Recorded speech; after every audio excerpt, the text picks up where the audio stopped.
হ্যাঁ তো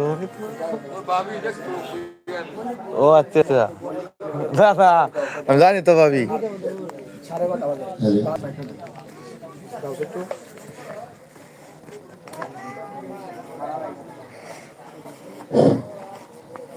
আজকে শালকোনা আইলাতুলি আয়োজিত এই কীর্তন অনুষ্ঠানের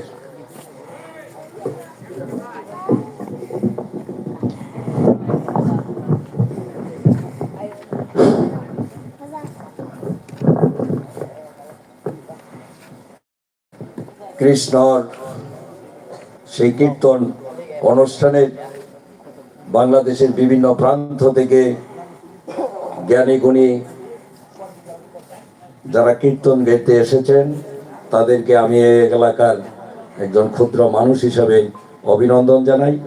সেই সাথে অভিনন্দন জানাই আমাদের এই দুবরার বিভিন্ন এলাকা থেকে যারা এসেছেন কীর্তন শোনার জন্য, তাদের প্রতি রইল আমার আদাব নমস্কার। যারা এই গ্রামের, আপনাদের প্রতি রইল আদাব নমস্কার। সবাই আপনারা ভালো আছেন? আমি আসলে এরকম একটা ধর্মীয় অনুষ্ঠানে এসে শুনতে এসেছিলাম, আপনারা আমাকে সময় দিয়েছেন, একটু কথা বলার জন্য সুযোগ দিয়েছেন, এই জন্য আয়োজিত কমিটিকে আমি আন্তরিকভাবে ধন্যবাদ জানাই। আমাদের এই দেশটা একটা সম্প্রীতির দেশ।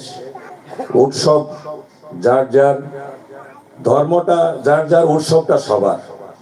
আমরা সবাই উৎসব ভোগ করি। আজকে আপনারা সনাতন ধর্মের লোকজন এখানে কীর্তন গাইতেছেন, আমরা যারা মুসলমান ধর্মের লোকজন আছি আপনাদের থেকে আমরাও কিন্তু অংশগ্রহণ কম করি নাই। আমি দেখছি প্রচুর লোকজন আসছেন কীর্তন শোনার জন্য।